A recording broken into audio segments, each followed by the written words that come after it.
A tremendous opening day card, 10 races in totality.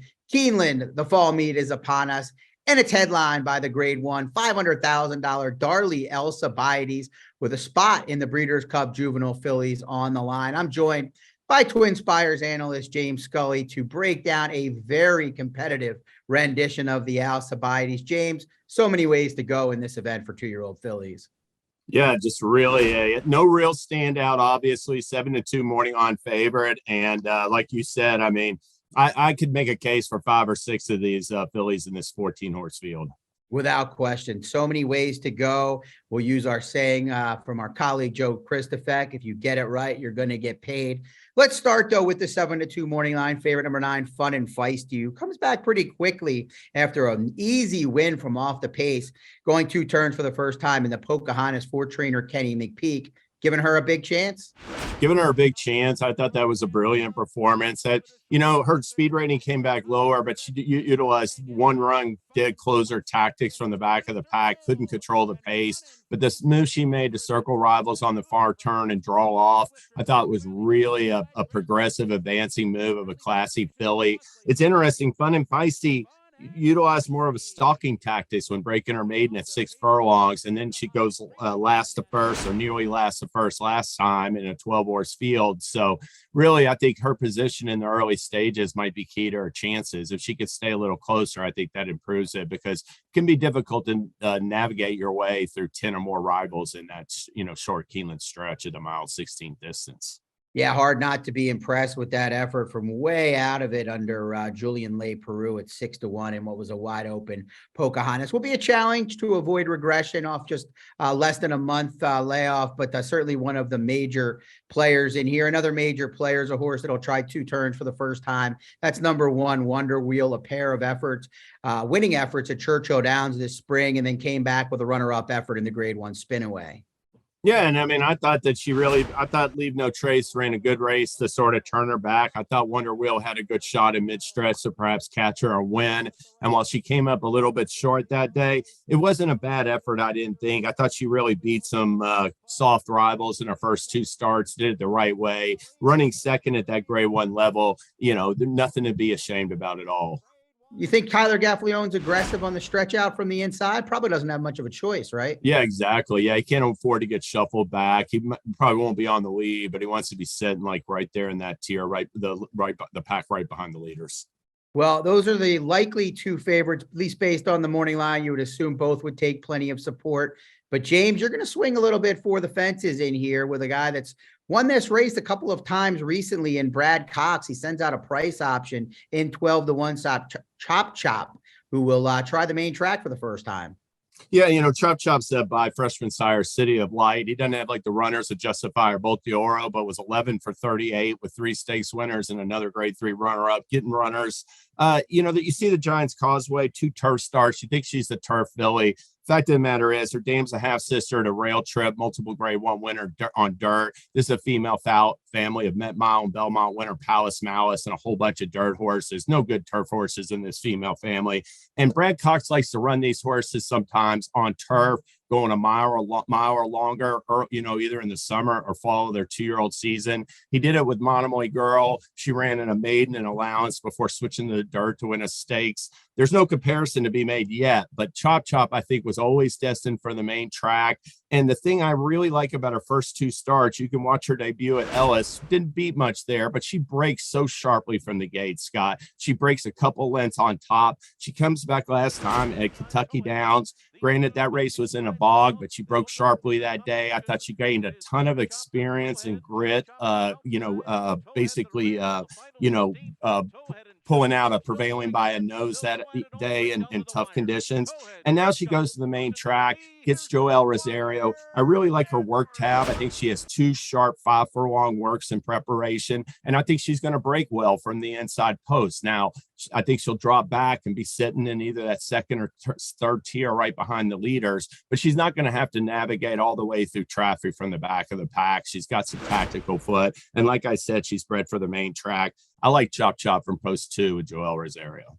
Good price. You get Joel aboard. We know he's very capable of relaxing horses quite kindly and finishing full of run. I'm going to go with a Turf the Dirt runner as well. And it's always important to keep in mind with your horse and my horse and others that a lot of times, whether they're turf or dirt horses, these trainers are just knowing that their horses want more than 6.5 furlongs. So the first races at the 2-turn distance are naturally on most circuits turf races. So that's where these horses end up. And I think that's the case with Kijira, the 5-horse here, who's ran 2 good races over the Saratoga side. Trainer Phil Bauer had an excellent summer at Saratoga. He's on the best run of his career, and I was extremely impressed with the way this daughter of Nyquist moved forward in her second career start. The Brisnet speed rating is not much higher, but it was the way she did it. It was professional. She broke on top. She relaxed kindly. She was supposed to win, and she did so for fun. The pedigree to me, not turfy at all. It's pretty versatile, but being a daughter of Nyquist, the 2-year-old champion for Doug O'Neill that went on to win the Kentucky Derby.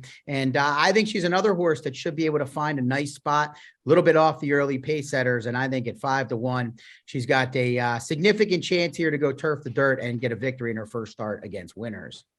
Yeah, and her first start, like you said, was a really good effort. She struck the front in the stretch, came up a little bit short. Philly behind her came right back and won, that ran third that day.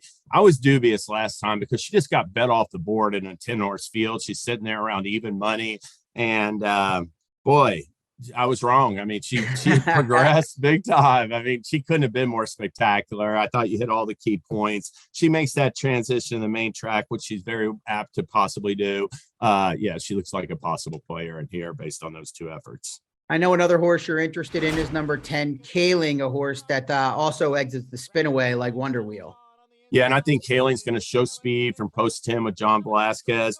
She got out of the gate in her first race pretty good, was up there sort of pushing the lead and then drew off nicely. I thought she had a rough trip last time from that innermost post. Didn't break on top that day. Flavian Prattamili,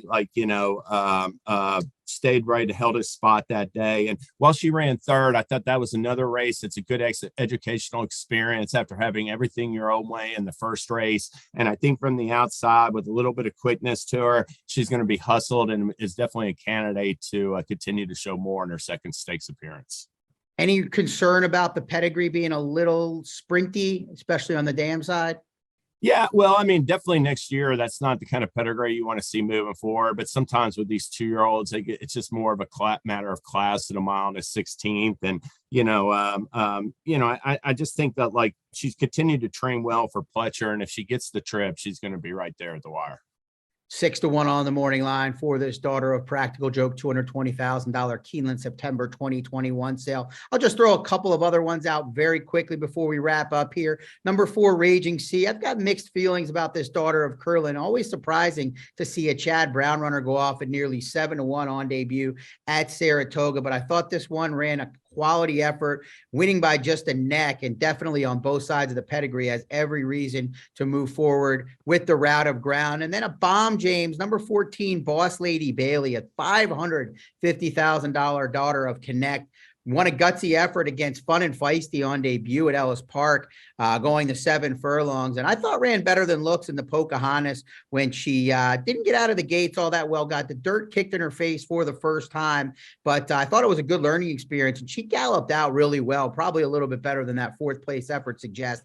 Obviously, the outside post is a challenge, but if she's anywhere near the massive 50-1 morning line price, I don't think I want to get beat by her. Yeah, I like that play at those odds. I'll mention one other too, Infinite Diamond. She's 10-1, not 100% sure. Bia Cone shipped her to Del Mar. She ran 4th in Tell Me No Lies, who came back and won the Del Mar Debutante in the Chandelier this weekend. That was a good maiden race, and then she romped by 14. I think there's some quality there. Obviously a big class test for Infinite Diamond, but one to consider for vertical exotics. Well, as you can tell by how many horses we have to talk about, and we don't really share many opinions yet, respect the opinions of each other. This is a fun, wide open edition of the Darley Alcibiades. Of course, a Breeders Cup Juvenile spot is on the line, 14 horse field. And Friday also offers a new promotion at TwinSpires, the Keeneland Daily Double Down promotion, 50% bonus on all Keeneland Daily Double wagers. You just have to hit 2, but get all the details on TwinSpires.com on the offers tab or on the app. Best of luck. A great opening day card at Keeneland.